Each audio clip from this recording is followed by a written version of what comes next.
Banyak sekali anak muda yang bertanya kepada saya, Kak Heni, bagaimana tahu bahwa itu jodoh dari Tuhan? Bagaimana cara mengetahui bahwa itu jodoh saya? Jodoh itu yang siapkan Tuhan. Inisiatif Tuhan untuk kita punya jodoh. Tapi tidak semua orang harus menikah.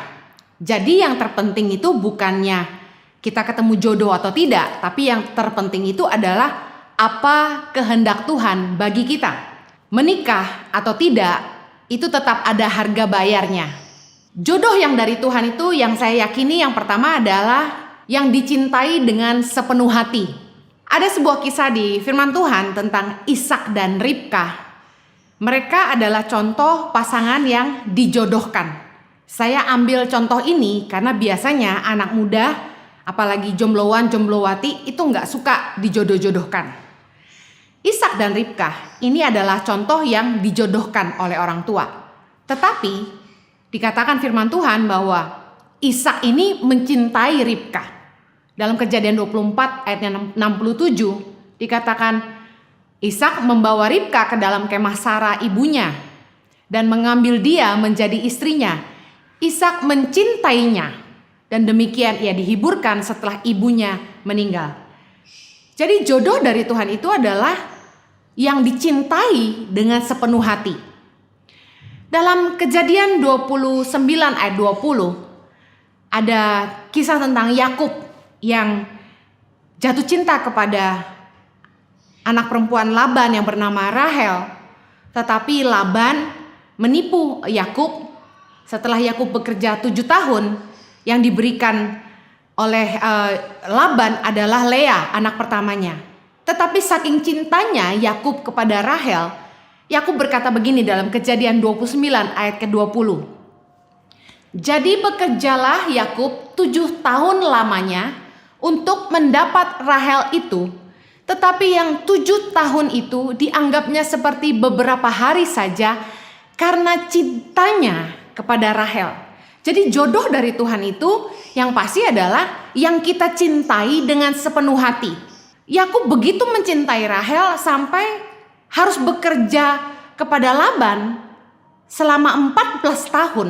7 tahun untuk mendapat Lea dan 7 tahun lagi untuk mendapat Rahel. Itu dirasakannya cuma seperti beberapa hari saja. Perjuangannya seperti gak dirasa. Kesungguhan hati untuk mencintai itu hanya teruji lewat upaya menghadapi tantangan dan kesetiaan menunggu waktu. Kalau orang baru kenalan 3 bulan, gak ada tantangan apa-apa, gak ada nunggu-nunggunya, itu belum teruji. Tapi kesungguhan hati mencintai seseorang itu cuma teruji ketika menghadapi tantangan dan juga kesetiaan di dalam menanti waktu. Kalau bertepuk sebelah tangan, itu bukan jodoh. Ada orang-orang yang beriman dan berkata, Tuhan bicara kepada saya bahwa orang ini jodoh saya. Tuhan berkata kepada saya bahwa kamu jodoh saya. Orang-orang yang bertepuk sebelah tangan dengan mengatasnamakan Tuhan, itu belum tentu jodoh kita. Hati-hati untuk percaya kepada orang-orang yang mengatakan mereka jodoh kita dengan bahasa dari Tuhan, kalau kitanya sendiri tidak punya perasaan apa-apa terhadap mereka. Saya percaya Tuhan itu bekerja lewat mata kita dan hati kita. Banyak orang yang mencintai pasangan bukan karena fisik ataupun kekayaannya. Saya ketemu dengan beberapa orang yang kalau secara fisik biasa saja, tapi begitu dicintai oleh suaminya dan begitu dicintai oleh istrinya. Ada juga pasangan-pasangan yang saya temui, suaminya bukan orang kaya, tetapi istrinya begitu menghargai dia. Dan ada yang istri-istrinya orang kampung biasa aja, tapi suaminya begitu mencintai dia. Jadi orang yang merupakan jodoh dari Tuhan itu pastilah yang dengan tulus kita cintai dengan kesungguhan hati, bukan karena motivasi bulus. Jodoh dari Tuhan yang kedua adalah yang sepadan. Dalam Kejadian 2 ayat ke-18 dikatakan Tuhan Allah berfirman, tidak baik kalau manusia itu seorang diri saja. Aku akan menjadikan penolong baginya yang sepadan dengan dia. Tuhan menciptakan penolong pasangan hidup untuk Adam dengan sebuah standar ukuran yang sepadan dengan Adam. Tuhan ingin memberikan penolong atau jodoh bagi seorang laki-laki, seorang wanita yang sepadan dengan dia. Apa arti sepadan? Sepadan artinya gini, bisa berbagi hidup, nyambung, able to share life and thought, share the same vision, bisa hidup sama-sama, berbagi hidup bersama, sepadan. Tahukah Anda bahwa di dalam pernikahan kita akan membangun rumah tangga bersama-sama, dan itu tidak sebentar, itu seumur hidup. Kita akan punya keturunan dan akan hidup bersama-sama dalam waktu yang cukup lama bila Tuhan mengizinkan.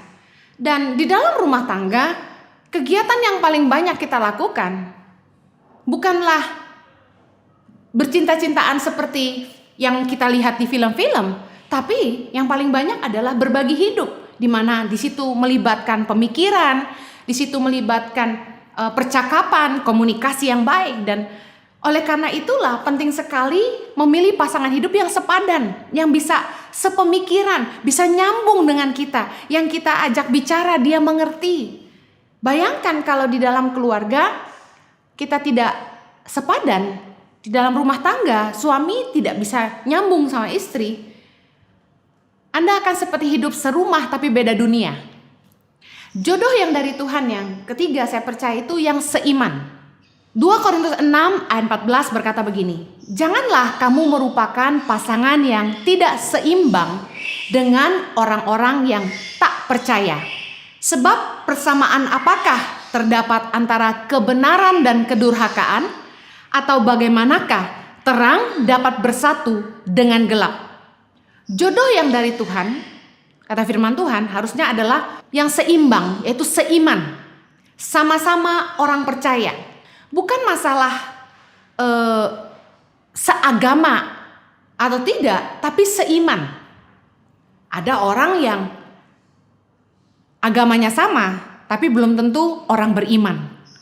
Pastikan Anda melihatnya dari sudut pandang, apakah dia orang percaya, apakah dia hidup dalam kebenaran, apakah dia hidup dalam terang. Bukan apa agamanya, tapi orang ini apakah dia hidup dalam kebenaran, apakah dia hidup dalam terang. Karena harusnya yang menjadi persamaan adalah sama-sama orang percaya yang menghidupi kebenaran dan di dalam terang. Yang berikutnya, jodoh dari Tuhan itu yang sevisi, senilai. Amos 3 ayat 3 berkata, berjalankah dua orang bersama-sama jika mereka belum berjanji? Tidak mudah menjalani hidup dengan orang yang hidup di dunia yang berbeda, tidak sevisi dengan kita. Kata berjanji di sini artinya sepakat, mempunyai tujuan hidup dan nilai-nilai yang sama. Saya yakin bahwa kalau jodoh dari Tuhan itu, Tuhan mempertemukan kita untuk sebuah tujuan. Dan tidak mungkin tujuan Tuhan itu memisahkan apa yang Dia persatukan. Oleh karena itu, pasangan hidup kita pastilah orang yang setujuan dengan kita, sevisi dengan kita. Karena kita harus bukan lagi dua tetapi satu. Dan kita membangun visi itu bersama-sama, membangun kehendak Tuhan dalam hidup kita bersama-sama. Yang terakhir, jodoh yang dari Tuhan itu pastinya tidak sempurna. Biasanya pasangan yang dari Tuhan itu justru yang mengasah kita, mempertajam kita, dan melengkapi kita. Melengkapi artinya berbeda dengan kita. Justru orang ini memiliki kelebihan yang kita tidak punya, dan dia memperlengkapi kita. Sampai kapanpun kita nggak akan pernah ketemu sama orang yang sempurna menurut ukuran kita. Karena kebahagiaan itu tidak diperoleh dari upaya orang lain membahagiakan kita. Tapi kebahagiaan itu akan kita peroleh ketika kita belajar menerima kekurangan orang lain, belajar mengerti dan menghargai perbedaan. Jodoh yang dari Tuhan itu bukanlah seseorang yang serta-merta membahagiakan kita, selalu mengalah demi membuat kita senang. Tapi jodoh yang dari Tuhan itu kerap kali justru yang menjadi sebuah tantangan supaya kita belajar lebih rendah hati, belajar mengalah, belajar mengerti, dan bukan bicara satu tapi keduanya. Jadi kalau jodoh dari Tuhan bukanlah yang langsung klop plok plok langsung tepat, tapi akan menghadapi proses-proses juga yang pastinya membuat keduanya lebih baik. Saya percaya Tuhan akan memberikan hikmat kepada setiap Anda untuk memahami Berdoalah sungguh-sungguh supaya Anda sungguh-sungguh mendapat dan menemukan jodoh yang terbaik dari Tuhan.